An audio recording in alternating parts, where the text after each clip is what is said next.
Hi, I'm Volker from PEP. As you heard, I don't know how many people in the room ever heard of PEP. It's growing, but slowly. Let's change that. Okay, thank you for coming. PEP is pretty easy privacy.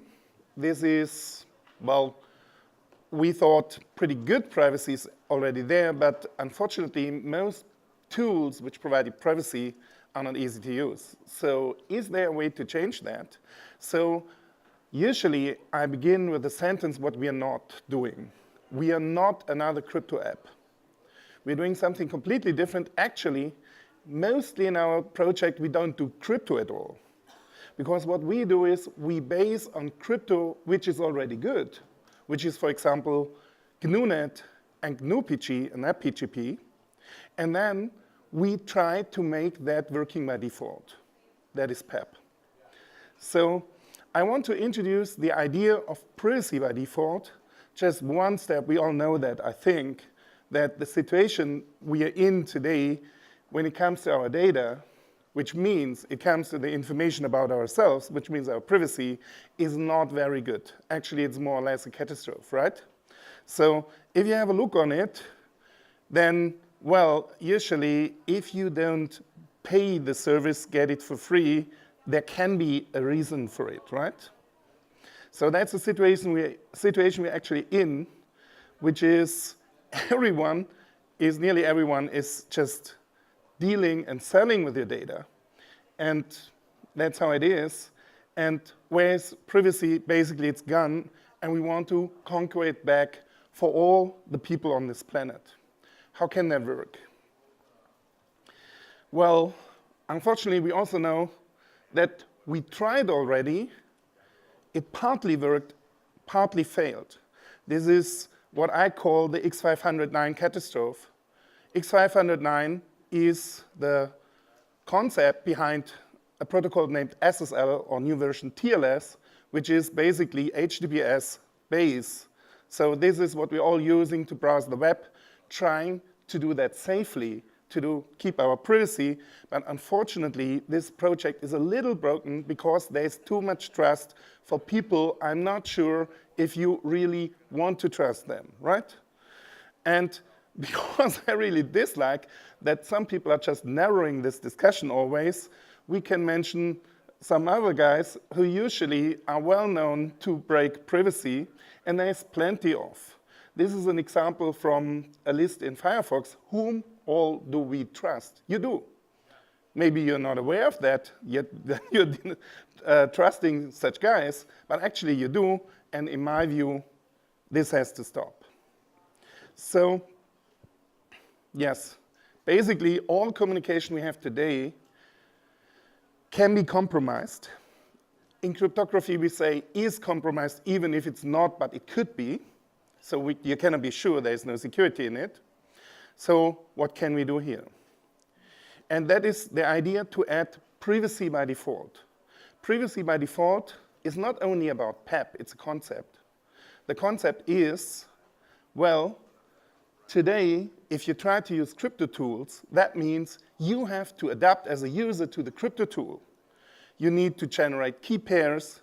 You need to take care about whom you trust. You need to check if the right algorithm is used and things like that. And I'm pretty sure most users could, but never will do that, because they never will invest the time to find out how that works, even if they could.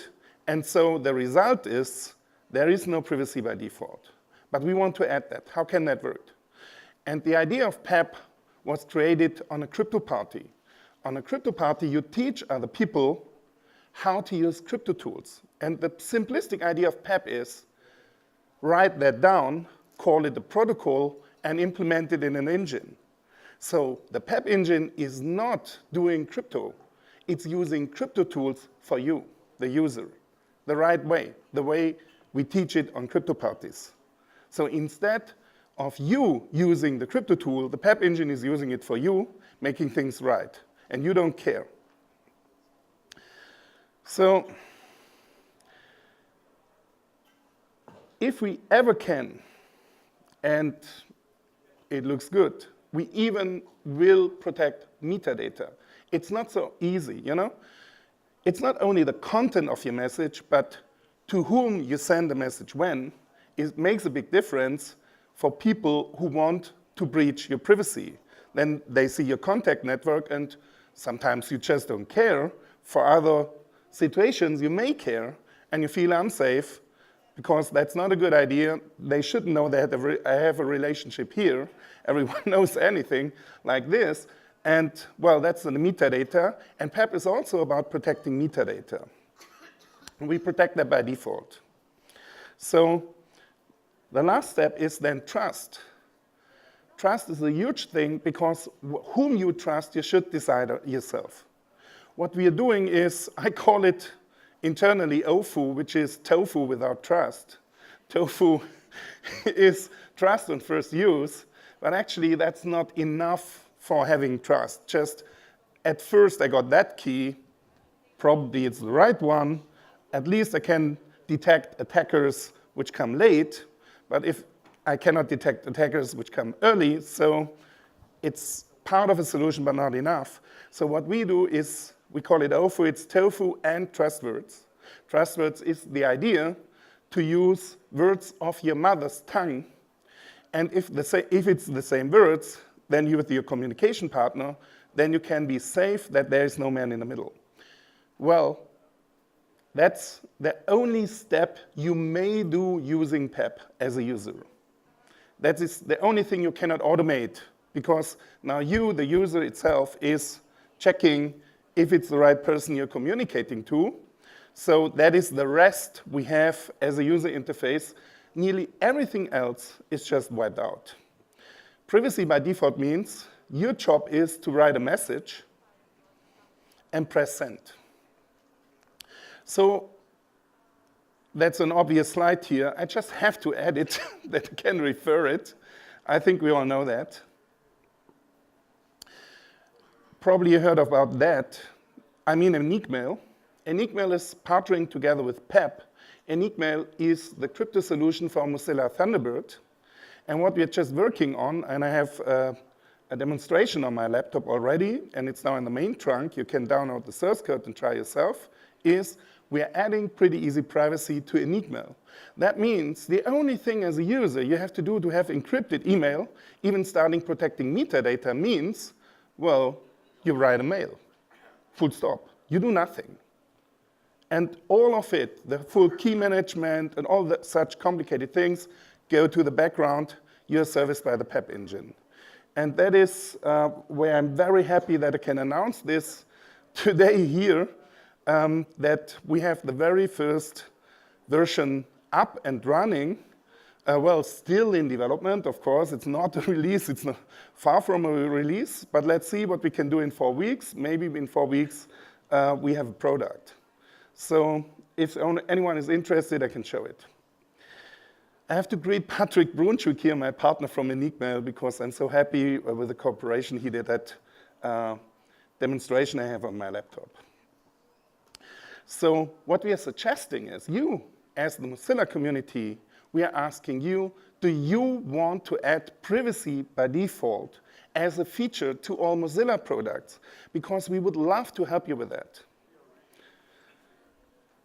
In my view, Firefox could be the very first web browser who just sports it by default. With Thunderbird, it's already going good, because the Enigmail plugin, which is now going to Enigmail PEP, is a solution. And it could be also there for webmail. We can secure HTTPS. You don't need those CA concepts anymore, which in my view are really an issue. We were already talking to W3 about it. I had a slot there, and there is motions, at least moving, to get a standard out of it, which we always like, because we're always doing standards. Can use it for anything you communicate. So these are the things the PEP engine is just doing for you. And you don't care. I will not elaborate too much about them, because, well, yes, perhaps about the last point. For PEP, something is very special because we have access to the licensing of everything. PEP is 100% free software itself. I'm so sorry. We like the GNU GPL, so we publish anything under GNU GPL, but we are totally aware of that there are other free software licenses which are great. So we offer that we just could bridge that gap and offer everything under MPL. That would be possible. We own all rights to do that. If you, the Mozilla, want to follow us. So PEP is not doing anything itself. It's using only widely accepted cryptography, which is already there. We are nothing invented here, which is highly important because so easily you can do a mistake there and just make everything insecure and not reach your goal anymore. And it's all open source, 100%. No single PEP product is not open source. It's all free software. So we hope you will follow. I'm now open for questions. This was a very short and brief overview, I know. Sorry for that. But in that short amount of time, I first thank you for your interest and waiting for your question. Thanks. Okay. So please raise your hand if you have a question. We've got some microphones going around the room. Blue shirt over there. Hi there. Hi. Could you say more, please, about how you're encrypting metadata and what steps technically you're taking to sort of provide that protection? Okay. We have a cooperation with GNUnet. I don't know if you're aware of GNUnet. GNUnet is like you have a DHT, a distributed hash table, and it's fully peer-to-peer like PEP too. And on top of that distributed hash table, we are implementing like onion routing for messages from node to node, 100%. It's a little comparable to what the Tox guys do. We already talked to the Tox guys too, just to find out if we can implement that too, because PEP is about combining standards. It's not doing crypto itself. So is that impression enough, or shall I elaborate how that works? Any other questions? Looking around. Okay. Wow. He does it. What products do you have currently, or what's on the timeline? What can we expect? You mean the platforms? Yes, we are multi-platform. We are doing Mozilla Thunderbird with Enigmail. We are doing Microsoft Outlook. We are doing MUT, just to name the two of them which are wide from each other. We are doing it in Kmail, which is out of the KDE project. We are doing it for Apple Mail. We are doing it for, wow, a lot of things. We have a fork of K9. We are talking to the K9 guys on Android if they want to pull that back, because we have it up and running. We are doing an iOS app. So we are really trying to influence what people are already using, not inventing new things there. Does that answer the question? Okay. Anybody else got a burning question? If not, I'm kind of interested to know like how you are funded and how long you've been going. Just a bit of the background of PEP. Okay. So for the background, it's around about 3 years now, 2.5 years, something like that, in between. And we are privately funded with some help. We got some help from the state of Luxembourg. But you're not based there. No. Oh, yes, we are based in Luxembourg and in Switzerland, right, okay. and we develop in Spain, and we have an office in Toronto. So, well, you know that already. I'm pretty sure I know at least a second foundation who has an office in Toronto. Well, if nobody's got any other burning questions, let's leave it there, and we'll move over to our next speaker. Thank you. Let's thank Volker.